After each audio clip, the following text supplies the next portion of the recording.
Assalamualaikum warahmatullahi wabarakatuh. Sobat Salam. Demokrasi, podcast Pahlawan Demokrasi yang saya hormati dan sahabat-sahabat yang tercinta.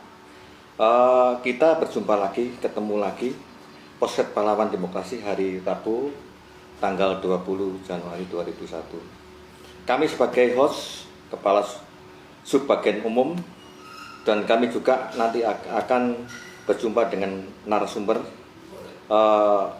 podcast sebagai salah satu dari beda masa informasi kepemiluan KPU Kota Mojokerto. Maka dari itu kami perkenalkan sebagai narasumber yaitu yang terhormat Bapak Saiful Amin sebagai Ketua KPU. Kami persilahkan. Ya, Pak Saudi, matur nuwun. Ya, apa kabar, Pak? Alhamdulillah, Gus Amin yang selama ini Gus Amin sama masyarakat kabupaten kota dan sekitarnya dipanggil Gus. Silakan Gus. Kita ini mari berbincang-bincang terkait dengan podcast Pahlawan Demokrasi KPU Kota Mojokerto.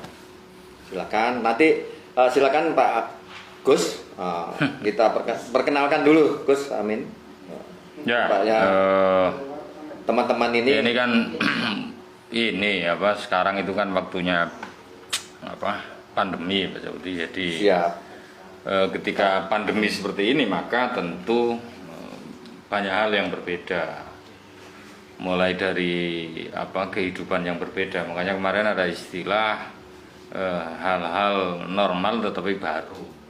Iya. Misalnya pakai masker, cuci tangan segala macam. Itu tidak lupa ya, ya Pak Ketua. Itu karena kenormalan baru, Pak. Iya. Itu tentu ada dampaknya secara langsung maupun tidak langsung ke semua sektor, termasuk juga diantaranya ya KPU. Tapi untuk di lingkungan KPU itu apa diberlakukan protokol kesehatan itu? Oh iya, kalau itu kan harus karena apa ya, kita sebagai salah satu penyelenggara negara tentu kita harus memberi contoh yang baik ke masyarakat, termasuk juga dalam hal kaitannya dengan menjaga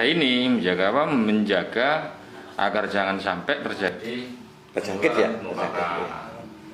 Karena kan bisa jadi di antara orang-orang yang terlihat sehat itu sebenarnya orang tanpa gejala.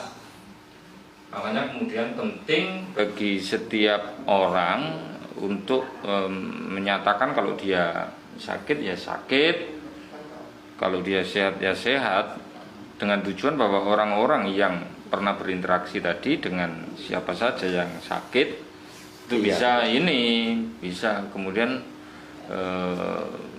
memastikan apakah dia sehat juga, karena itu kan berantai itu. Nah, kalau di KPU Kota Mojokerto ya alhamdulillah sejauh ini kita kan sudah melakukan tes swab itu ya. Swab itu kan sudah. Ya memang ada di antara anggota kita, dalam arti staf kita yang kemudian memang dinyatakan positif. Tetapi sekarang hasilnya itu kan udah hampir 1 bulan yang lalu kan, dan clear hari ini ketika tes swab ulang ya alhamdulillah hasilnya negatif, sehingga tidak ada hal-hal yang perlu dikhawatirkan. Tapi tetap Ketua, ya, Pak Ketua, itu tetap melaksanakan tugas sehari-harinya itu tidak ada kendala gitu. Enggak ada lah. Apalagi ini tidak ada tahapan ya.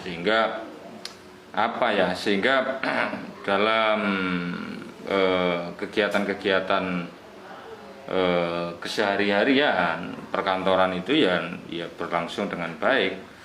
Toh KPU RI kalau misalnya ada seorang yang kena terjangkit itu ya, COVID-19 ini atau varian-variannya lah, saya nggak paham itu, selama dia memang tidak jatuh sakit yang kemudian sampai prek ngono Pak ya, maka tentu dia masih kena aturan untuk bekerja di rumah gitu loh ya, nggak ada apa itu ya. Iya, itu WFH itu lah bahasa Inggris ya, itu bahasa itu jarang-jarang ya bahasa lokal. Iya, ngoten ya. Iya kan. Ya Sobat Demokrasi, ini kami berbincang-bincang dengan Bapak Ketua KPU, Bapak Saiful Amin, yang panggilan setiap hari kita panggil Gus Amin. Nah ini terkenal di sana. Gus Amin, KPU Kota Mojokerto ini kan podcast ini sebagai media informasi. Ya. Maka dari itu kami ingin bertanya Gus terkait ada berapa macam-macam atau jenis Gus yang penyelenggaraan yang diselenggarakan oleh KPU itu ada beberapa jenis ya. Itu Gus. Sampai niki koyok kate ujian ae Itu. niki. Ya penyelenggara pemilu itu kan diatur di undang-undang. Ya. Jadi pemilihan umum di Indonesia itu diselenggarakan oleh suatu komisi pemilihan umum meskipun dengan huruf depan yang tidak kapital. Artinya memang ini sebuah apa ya lembaga yang sudah diatur dalam konstitusi kita. Lah apa saja yang dilakukan ya semua hal terkait dengan pemilihan umum. Ya itu terkait dengan Pemilihan umum lah. Pemilihan umum itu kalau kita kenal selama ini ya menyangkut pemilihan legislatif dan DPD serta presiden dan wakil presiden. Tetapi kalau pilwali atau pilbub atau dulu dikenal dengan pilkada itu sekarang istilahnya pemilihan. Jadi kalau ada orang atau peneliti atau siapapun masyarakat misalnya lihat atau membaca kok maksudnya kok pemilihan berarti maksudnya adalah pemilihan kepala daerah. Ya. Kalau pemilihan umum itu maksudnya ya pemilu secara umum dalam pengertian yang difahami oleh masyarakat. Ya itu saja Pak. Termasuk juga misalnya ada hal-hal yang terkait secara tidak langsung dengan pemilu, tetapi itu merupakan output dari pemilu. Misalnya ada pergantian antar waktu, itu tugasnya KPU juga. Dalam arti KPU bertugas harus memberikan surat keterangan yang diperlukan oleh pemerintah untuk memastikan apakah seseorang itu memang berhak dari sisi perolehan suara ya memang berhak untuk yang diajukan oleh partai itu memang berhak menjadi calon pengganti atau tidak. Nah itu diantara tugas-tugas KPU. Ya selain tugas-tugas lain ya banyak lah. Ya. Tugas-tugas lain ya sifatnya sosial. Terus selain itu juga Gus, itu penyelenggaranya itu yang dimaksud penyelenggaranya itu siapa saja sih itu? Ya kalau penyelenggara kalau KPU itu kan hierarki mulai dari RI sampai tingkat kabupaten kota. Demikian juga Bawaslu. Penyelenggara itu ya ada 3. KPU sebagai pelaksana lah, gampangannya ngono, terus kemudian Bawaslu sebagai pengawasnya, kemudian DKPP ini yang ini juga penyelenggara, tetapi tugasnya lebih pada fungsi kontrol. Jadi tugas pokok dan fungsinya itu tadi termasuk itu ya? Ya kalau DKPP fungsi kontrolnya ya ke penyelenggara. Penyelenggara kok dari sisi etik kurang baik dan dilaporkan ke masyarakat ya diadili secara etik. Dan itu memang sudah diatur sedemikian rupa. Hanya persoalannya memang banyak sekali kadang-kadang hal-hal yang tumpang tindih antara satu atau paling tidak ada celah-celah hukum yang kemudian masih bisa menjadi persoalan sebagaimana yang terjadi hari ini. Terus itu Gus, menarik sekali ini dengan Bapak Ketua KPU Utama Mojokerto ini. Ini sangat Setelah sampai iki mang wis mangan ta durung kok. Oke, ini Pak Ketua. Saya sedikit minum air putih Pak, dianjurkan supaya toksitosi yang ada di dalam tubuh ini hangat loh itu ya. Ini kalau bisa Ketua ya pakai madu, Pak. Pakai madu itu ya, bagus. Wah ini madu. Kalau istri sampean pasti gak suka di madu kan ya? Oh, tidak suka di madu, Pak. Istri saya tidak suka. Kalau dibawakan madu pasti. Kalau dibawakan madu saya suka. Paling harganya 250.000.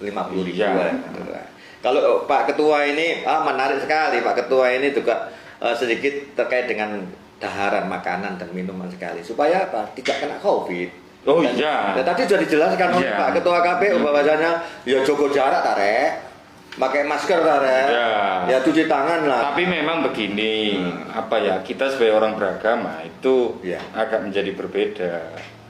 Pendekatannya, ikhtiar harus lah. Tapi itu berdoa ya Ketua ya. Berdoa harus. Tetapi kan semuanya itu juga dengan kuasa Tuhan. Iya. Kita tahu kok banyak orang itu pengamen-pengamen anak. Iya. Yang tiap hari itu juga mohon maaf ya menerima duit dari pengguna jalan tanpa pakai masker, tanpa cuci tangan segala macam. Tetapi mereka juga baik-baik saja. Artinya Podcast Demokrasi yang sore hari ini atau siang hari ini kita berjumpa lagi dengan masalah kepemiluan KPU Kota Mojokerto. Selama ini kita eksis untuk melakukan hal yang terkait dengan kepemiluan. Maka dari itu kami nanti akan berbincang-bincang dengan Bapak Ketua KPU Kota Mojokerto, yaitu yang terhormat Bapak Saiful Amin. Di sini telah kita menyediakan narasumber terkait dengan kepemiluan. Menyediakan jajan, yaitu pertanyaan-pertanyaan kepada Bapak Ketua KPU. Bapak Ketua KPU, Bapak Amin yang saya hormati, bahwasanya kami tadi sudah berbincang-bincang banyak, maka dari itu sekarang Gus, yang panggilan Gus itu ya, tolong ukur apa sih Gus untuk KPU Kota Mojokerto yang selama ini terkait dengan KPU Kota Mojokerto atau terkait dengan hal-hal yang terkait dengan kepemiluan itu, tolong ukurnya gimana? Ya, gini ya Pak Saudi, harus dibedakan antara demokrasi dengan lembaga demokrasi. Kalau lembaga demokrasi ya banyak, diantaranya ya partai politik, terus kemudian penyelenggaranya ya KPU, ada institusi-institusi demokrasi di sana.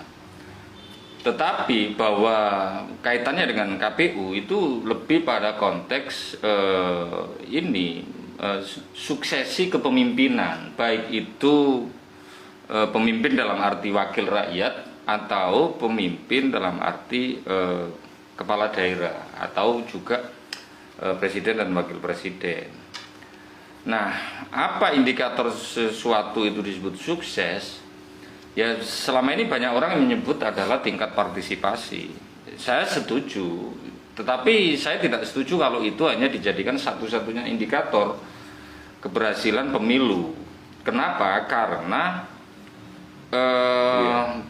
saya lebih cenderung bahwa bagaimana pemilih ini sadar, satu dia sadar memilih, dan ini tentu outputnya adalah partisipasi. Yang kedua adalah mereka itu memilih ya karena berdasarkan program, berdasarkan sesuatu yang ditawarkan oleh kontestan, bukan karena faktor-faktor yang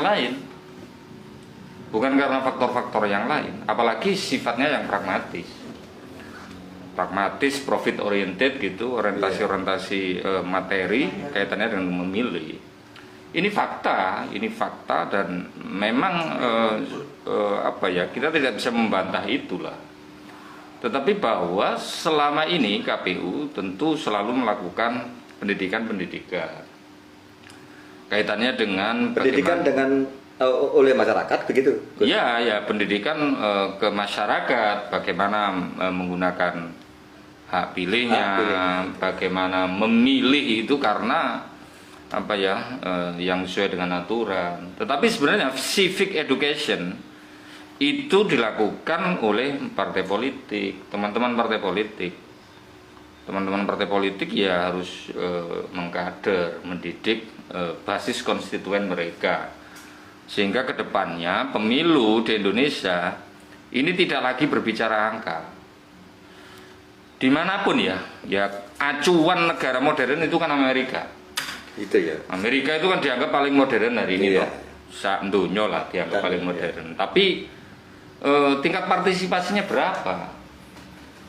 Indonesia itu mencoba mengadopsi sistem demokrasi modern, tetapi dengan kultur yang tentu berbeda. Tidak bisa dipungkiri. Orang Jawa atau orang Nusantara lah, orang Indonesia itu kalau ketemuan orang mesti suguh gopo lungguh segala macam, gopo kabeh. Jangankan menjadi calon apapun lah, calon wakil rakyat atau pemimpin, ya mesti gopo lah. Calon rumah tangga pun juga begitu ya. Iya, gopo kabeh pada saat itu ya. Iya. Tapi sebelumnya kan kita harus siap-siap kayak itu, Pak. Artinya ada kultur yang berbeda. Nah, kultur yang berbeda ini kemudian tentu hasilnya ya berbeda. Iya. Hasilnya berbeda. Nah, ini ada kaitannya, hubungannya dengan kecenderungan orang memilih. Memilih si A, si B, si C sampai Z. Itu mesti ya karena banyak faktor. Orang milih itu kan satu, bisa jadi karena program, ya jadi karena kenal, ya jadi karena ada kesamaan ideologi, bisa jadi karena faktor-faktor yang lain lah.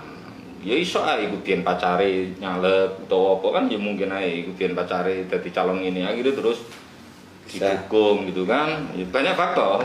Jadi perlu dukungan gitu ya, sifatnya seperti itu ya. Iya, jadi memang selama ini kalau ngomong indikator ya partisipasi, ya, tetapi partisipasi tidak satu-satunya keberhasilan pemilu. Kalau dari sisi angka mungkin iya.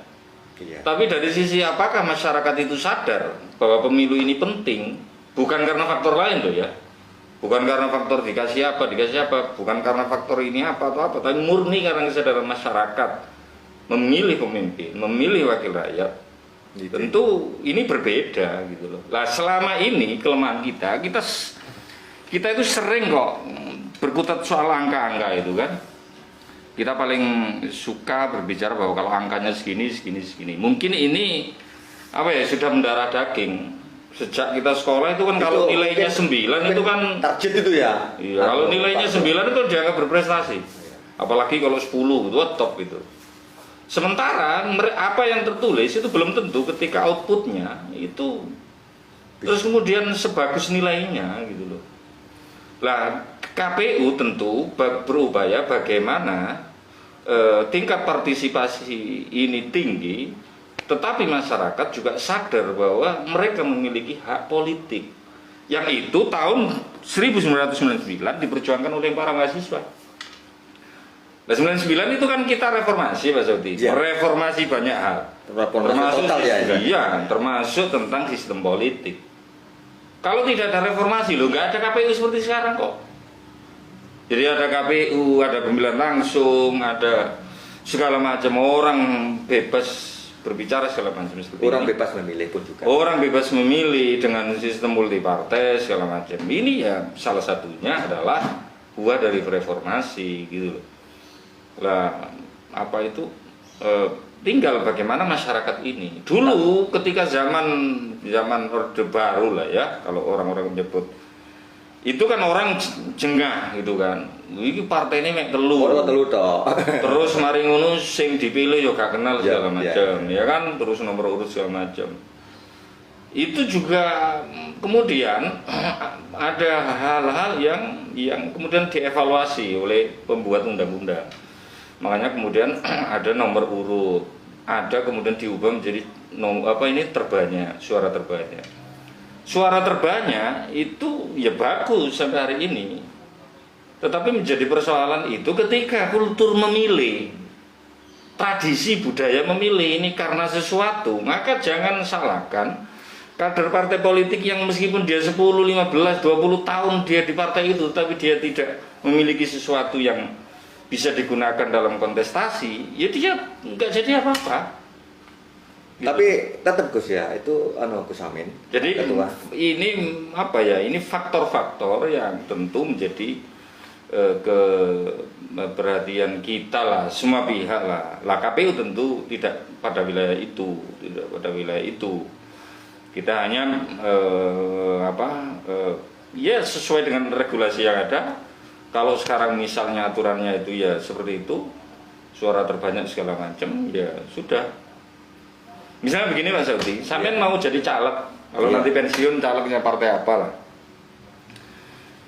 Itu kan tiba-tiba sampean itu bisa menjadi caleg kok. Itu ya bisa ya. Ya sampean terus nyalek padahal nggak pernah jadi apapun di partai itu, terus kemudian menjadi caleg. Itu bisa. Dan kalau nasib sampean baik, ya terpilih. Iya.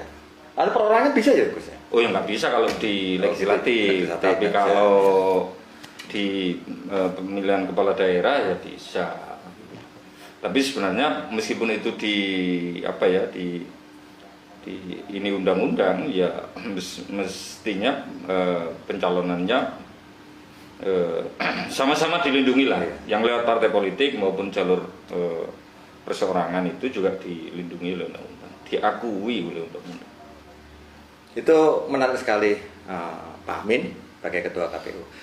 Begini Pak Amin, ini ada pertanyaan lagi dari kami nih Pak Amin. Ya, Lebih jangan menarik sampai lagi, karena saja panjenengan yang tanya ya, itu masyarakat itu. Itu ya. Iya kan, barangkali ada pertanyaan di mana itu di live, barangkali ada pertanyaan di komen-komennya itu. Gini Pak Amin. Kalau yang tanya sampean kan nggak harus di sini, Enggak. ketemu di warung Kalau kopi kan. gini mungkin apakah wajib seorang presiden, gubernur atau bupati, wakil bupati itu bisa diusung dari parpol begitu, Pak Ketua? Ya memang bisa. Ya. Iya. Sampai narpi nyalon tahun nih 2024. Barangkali nggak apa-apa kan gini. sudah pensiun. Kalau Ya. nah begitu Apa-apa. Gus, bisa dijelaskan mungkin dari sekitar yang teman-teman yang belum tahu mungkin sudah atau belum membaca WhatsApp-nya dari KPU, mungkin begitu bisa dijelaskan sedikit gitu. Nah, maksudnya apa? Jelaskan apanya? Ya mungkin apakah dari wajib itu loh, wajib dicalonkan di parpol atau begitu loh? Tidak, Ya, tidak gitu. lah, Ya. tidak. Tadi kan saya sampaikan sama-sama dilindungi oleh undang-undang. Oh ya Gus ya. Jadi ya boleh-boleh saja selama memenuhi syarat kan gitu aja. Selama memenuhi syarat ya. Nah kalau nggak memenuhi syarat ya enggak. Ini Gus menarik sekali itu. Tenang kok menarik dok. Menarik. Ya, ini mungkin yang dari sekitar kita sobat Mas demokrasi ini ya. sangat antusias ini untuk mendengarkannya. Jadi untuk ke depan KPU itu rencana KPU melaksanakan serentak itu kapan itu Gus rencananya kalau bisa di Ya kalau undang-undang pemilihan umum tahun 2016 itu ya, kok pemilihan umum, undang-undang pemilihan kepala daerah ya baru 24 ya Mas. Iya, tapi ini kan lagi digodok di pusat, di pusat Jakarta. sana.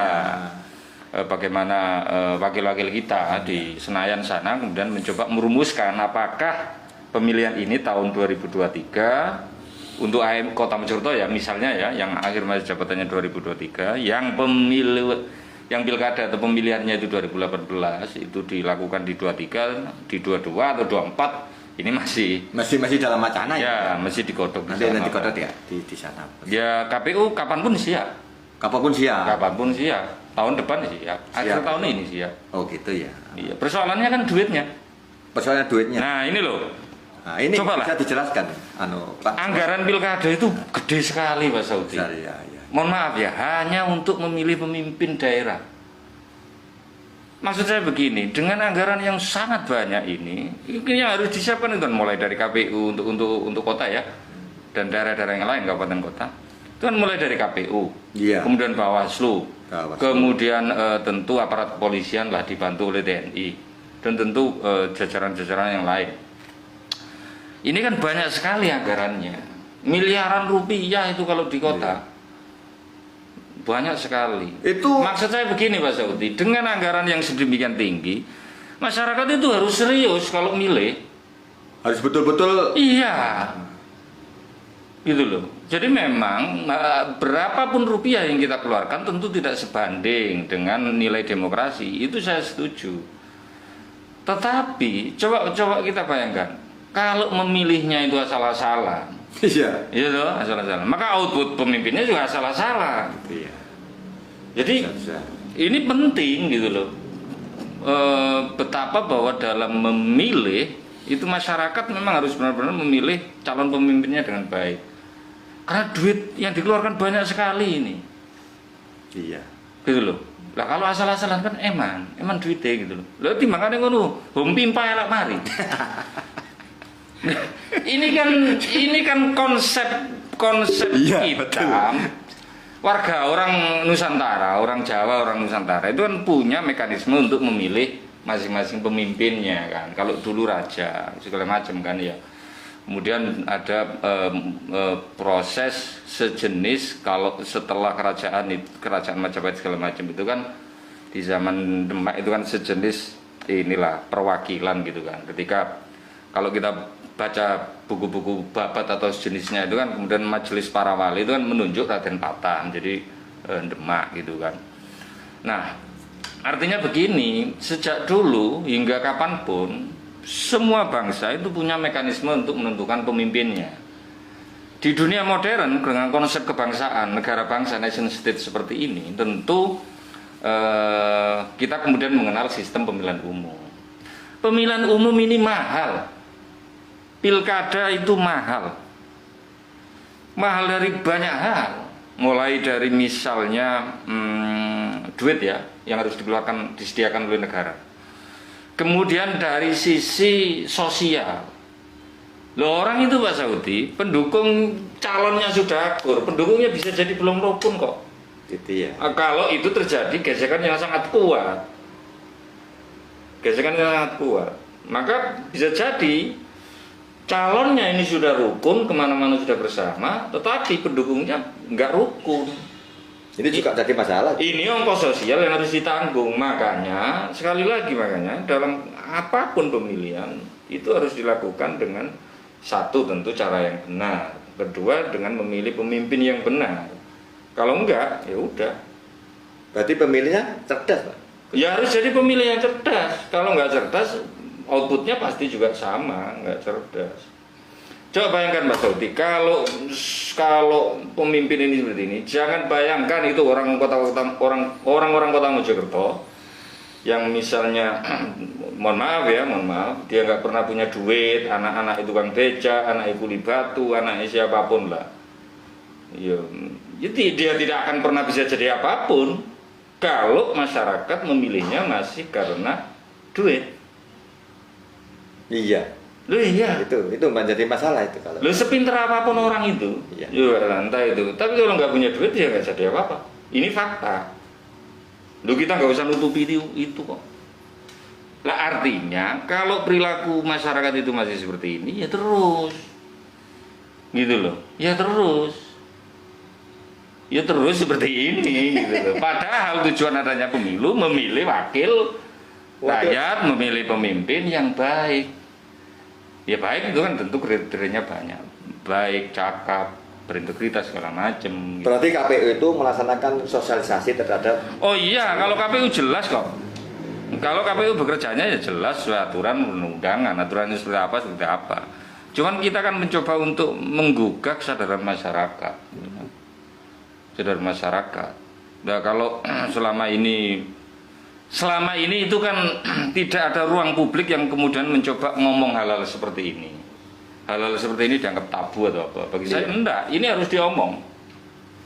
Harus diomong tentu tanpa menyindir, tanpa menyinggung, menyebut si A, si B, si C. Tetapi ini harus diomong sehingga masyarakat tahu. Gitu kalau saya, Bos. Jadi, konco-konco sampean lagi. Enggak, konco-konco sampean kan banyak. Itu coba kalau misalnya dia mau masuk berkhidmat di kabupaten atau di kota Mojokerto, entah itu jadi wakil rakyat atau jadi apapun. Ya kalau nggak punya duit terus tadi enggak kan? Ya enggak, artinya ongkosnya ini mahal. Itu ya. Kalau kemudian tidak masyarakat tidak punya kesadaran balik, ya sampai kapanpun. Udahlah sampai kapanpun bangsa ini akan menuju kehancuran kalau masih seperti ini perilakunya. Coba itu mohon maaf ya, berapa orang kepala daerah yang kemudian dia dipilih, mohon maaf ini tanpa menyinggung siapapun, terus kemudian berujung di proses pidana. Itu yang menjadi masalah. Masalahnya karena saat pemilihan modalnya juga besar. Itu. Lah ini harus ada solusi. Solusinya apa? Masyarakatnya. Dulu itu ketika ini masih ada kampanye LSM, NGO segala macam itu ambil uangnya jangan pilih orangnya segala macam itu masih ada dulu. Semakin ke sini kelompok-kelompok kritis itu semakin nggak ada. Itu ya. Iya. Berarti semakin orang-orang semakin pandai, semakin SD-nya semakin tinggi, Pak. Iya. Nah, itu.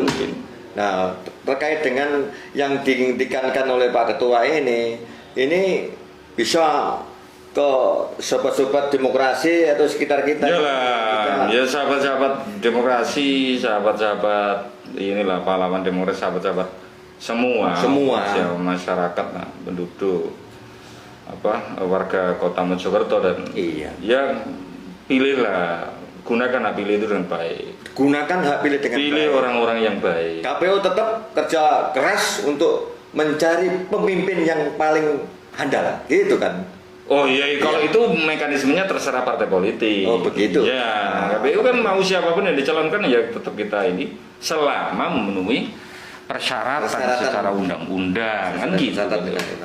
Tetapi bagaimana orang-orang yang berkualitas itu dicalonkan? Ya itu tugasnya partai politik. Lah bagaimana kemudian calon yang berkualitas yang sudah diusung oleh partai politik itu kemudian bisa terpilih? Ya masyarakatnya. Apakah masyarakat kembali ke masyarakat gitu? Iya. Ya Pak Ketua ya. Iya, masyarakatnya. Iya Pak Ketua, itu memang harus ada. Udahlah, mau berapapun rupiah. Iya. Ini mohon maaf ya, yang diberikan oleh orang untuk mempengaruhi perilaku pemilih itu nggak ngefek kok kalau pemilihnya nggak mau. Itu ya Pak? Iya. Kalau dikalikan berapa dapat akhirnya tiap hari dapat Ya berapa artinya, itu ya?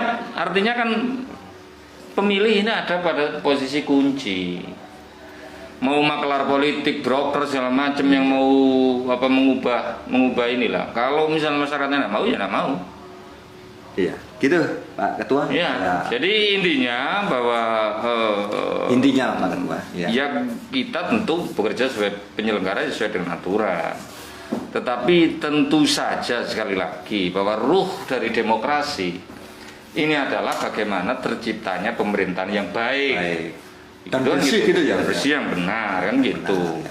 Ruh dari demokrasi adalah sesuatu hal itu kemudian dilakukan dengan kejujuran segala macam. Nah, bagaimana ini terimplementasi dengan baik? Ini memang tidak diatur aturan dalam undang-undang KPU, tetapi KPU tentu sangat berharap ke masyarakat bahwa agar negara ini kemudian terus berkembang menjadi negara yang baik, yang maju, maka tentu diantaranya adalah perilaku memilih yang kemudian tidak baik itu harus dihindari. Karena kalau tidak dihindari, maka udahlah, tunggu aja kan. Itu intinya ya Pak Ketua. Nah, mungkin begitu, kami sudah berbincang-bincang dengan beliaunya kepada Bapak Saiful Amin sebagai Ketua KPU yang ada di Kota Mojokerto ini. Kami terima kasih Bapak narasumber, Bapak Amin, selama ini telah mendampingi kami, host kami sebagai host Pak Saudi. Ini terima kasih berakhirnya daripada mulai awal dan sampai akhir kami memandu jalannya podcast yang demokrasi, pahlawan demokrasi ini dengan baik. Mohon maaf Bapak Saiful Amin, saya hormati. Terima kasih. Akhir kalam, wassalamualaikum warahmatullahi wabarakatuh. Assalamualaikum.